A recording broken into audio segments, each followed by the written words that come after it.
À la une de cette édition, stupeur et désolation aux États-Unis, ravagés par des tornades historiques, au moins 83 morts. Bilan très provisoire, Joe Biden évoque une tragédie inimaginable. Nous serons en direct de Mayfield, ville martyre de la catastrophe, avec Mathieu Mabin. Troisième et dernier référendum pour l'indépendance en Nouvelle-Calédonie. Le vote se tient ce dimanche. Pour l'heure, la participation est en forte baisse, à un peu plus de 41%. Ce scrutin marque la fin d'un processus de décolonisation inédit entamé il y a plus de 30 ans. Et puis, il est le nouveau visage de la Fédération camerounaise de football. Samuel Eto'o a été élu à la tête de l'organisation. Son mandat débutera avec la Coupe d'Afrique des Nations. Elle est organisée en janvier prochain dans son pays. Bonjour à vous, bienvenue si vous nous rejoignez sur France 24. Une tragédie inimaginable, ce sont les mots du président Joe Biden après le passage meurtrier vendredi soir et samedi matin d'une série de tornades. Plusieurs États dans le centre du pays ont été dévastés. Le bilan est lourd, je vous le disais, au moins 83 morts, bilan toujours très provisoire. On retrouve à Mayfield Mathieu Mabin, l'envoyé spécial de France 24. Bonsoir Mathieu. Mayfield qui est l'épicentre de la catastrophe, on parle d'une ville rayée de la carte.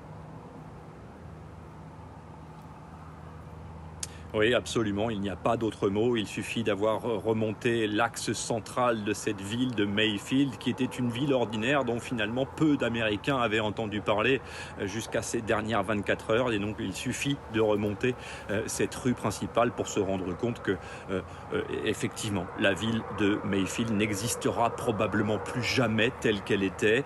Une ville qui avait pourtant plus d'un siècle, qui appartenait à l'histoire du Kentucky et qui a disparu dans l'une de ces innombrables tornades. On parle de dizaines de tornades et en réalité aucun scientifique n'est capable de déterminer combien.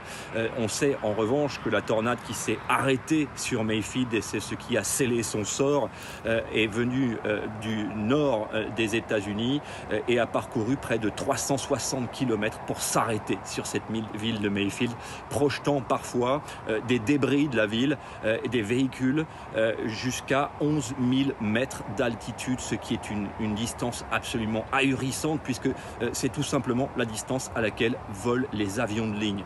Vous avez évoqué le nom de Joe Biden. Joe Biden a annoncé qu'il se rendrait à Mayfield, ou en tout cas ce qu'il en reste, à la rencontre des survivants, au chevet de ceux qui ont perdu un proche. Et ils sont nombreux. Vous avez donné ce chiffre de 83 morts. Il est effectivement provisoire. Le bilan est provisoire. Joe Biden viendra, mais il a annoncé qu'il ne viendrait que lorsque les recherches seraient terminées pour ne pas perturber justement le travail des secouristes qui sont venus nombreux de tous les États-Unis au chevet et au secours de Mayfield, Kentucky. Mathieu Mabin, envoyé spécial de France 24 à Mayfield aux États-Unis. Merci pour vos toutes dernières précisions. Autre grand titre de l'actualité, c'est la fin d'un cycle qui aura duré plus de 30 ans. Ce dimanche, les Calédoniens répondent pour la troisième fois sur leur indépendance. Ultime étape du processus de décolonisation de l'accord de Nouméa. Participation en très forte baisse cette année par rapport aux deux scrutins précédents. Elle s'élève à un peu plus de 41% à cette heure. Les derniers éléments sur place avec William Cromwell. Les opérations de vote se sont déroulées sans incident depuis ce matin, hormis une tentative de barrage routier sur la petite île au sud de Nouméa, l'île des Pins. Un barrage routier levé par les responsables coutumiers eux-mêmes. Le taux de participation à 17h s'établissait à 41,6%. Contre 79-63% en 2020, quasiment 40 points de retard. Cette faible mobilisation est assez inégalement répartie sur le territoire, mais logiquement répartie vu le partage politique de la Nouvelle-Calédonie. Déjà, les commentaires commencent. Les indépendantistes sont plutôt ravis, si l'on peut dire, de ce score, entre guillemets. Leur appel à la non-participation a été bien entendu. Même constat chez les non-indépendantistes cette fois, avec cette inquiétude supplémentaire. Un tel recul peut être la marque d'un reflux du vote non-indépendantiste. Donc ce soir, ces non-indépendantistes vont compter leur voix, plus que les pourcentages, pour savoir exactement où ils en sont. Les résultats définitifs seront connus vers 20h, 20h30, heure de Nouméa. Au chapitre politique, maintenant, la campagne présidentielle bat son plein, avec d'abord le premier meeting de Valérie Pécresse, c'était à la Mutualité à Paris. La candidate LR veut stopper, je cite, l'immigration incontrôlée, vous l'entendrez. Autre rendez-vous politique hier, le premier rassemblement autour de Yannick Jadot à Laon, dans l'Aisne. Le candidat écologiste qui aspire à devenir le président du climat érige lui l'écologie, je cite, en seule alternative aux paniques identitaires. On écoute tour à tour les deux candidats. Je prendrai toutes les mesures nécessaires pour stopper l'immigration incontrôlée, casser les ghettos, restaurer la sécurité partout et pour tous. Toutes les mesures nécessaires aussi pour stopper la montée de l'islamisme. Je serai implacable. Ce que nous proposons, nous, c'est de redonner des moyens à l'hôpital, et ce n'est pas simplement racheter la dette, c'est donner des moyens supplémentaires à l'hôpital. Il faut revoir tout ça si on veut que l'hôpital puisse rendre un service de santé efficace, parce que c'est ça l'objectif de départ. Et puis, il faut protéger nos personnels de soignants aujourd'hui, parce qu'ils sont en train de partir, ils sont en train de s'effondrer, ils sont en train d'être pris d'une incroyable lassitude. Après le chapitre politique, le chapitre Covid maintenant en France, où la pression hospitalière ne faiblit pas. 787 personnes ont été admises dans les hôpitaux ces dernières 24 heures. Cette fois, c'est le Grand Est qui a réactivé le plan blanc face à la progression du virus. Ce sont désormais 7 régions qui sont concernées par cette mesure. Dans l'actualité, également le retour du roi sur la planète football. L'ancien buteur des Lions indomptables Samuel Eto'o revient, mais cette fois comme président. Il a été élu à la tête de la Fédération camerounaise de football, avec déjà un rendez-vous majeur. Dans moins d'un mois, le Cameroun accueillera la phase finale de la Coupe d'Afrique des Nations. À Yaoundé, les fans de Samuel Eto'o ont accueilli la nouvelle avec beaucoup de bonheur. Regardez.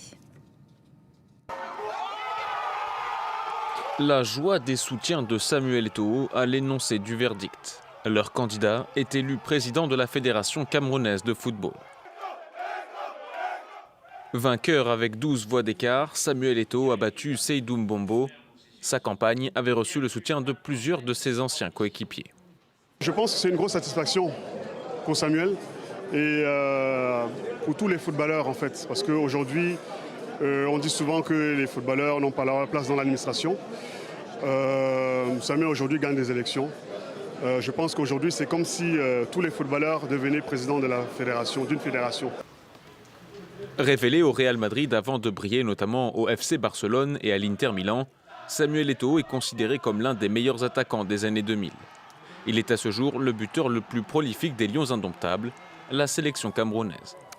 Sur les réseaux sociaux, l'ancien joueur dit vivre avec cette élection le moment le plus fier de sa vie. Parmi ses promesses de campagne, développer le football féminin et lutter contre la corruption, des actions attendues par ses soutiens. Je pense que beaucoup de choses vont changer. J'attends de ce président, M. Samuel Eto'o, de rassembler les footballeurs camerounais, de rassembler les acteurs du football et de faire jouer et de donner égalité de chance entre un enfant d'un arrondissement et ceux de la capitale. Le mandat de Samuel Eto'o doit durer 4 ans. Des dossiers urgents l'attendent déjà. Le Cameroun doit notamment accueillir la Coupe d'Afrique des Nations en janvier prochain. L'an dernier, la compétition avait été reportée à cause de la pandémie de Covid-19. Et c'est la fin de cette édition. Merci à vous de l'avoir suivi. L'information continue sur France 24, sur tous nos réseaux sociaux, mais aussi sur france24.com. Vous le voyez sur notre site internet ce matin, nous suivons les résultats du référendum en Nouvelle-Calédonie. Merci pour votre attention. Prochain journal dans 20 minutes sur France 24.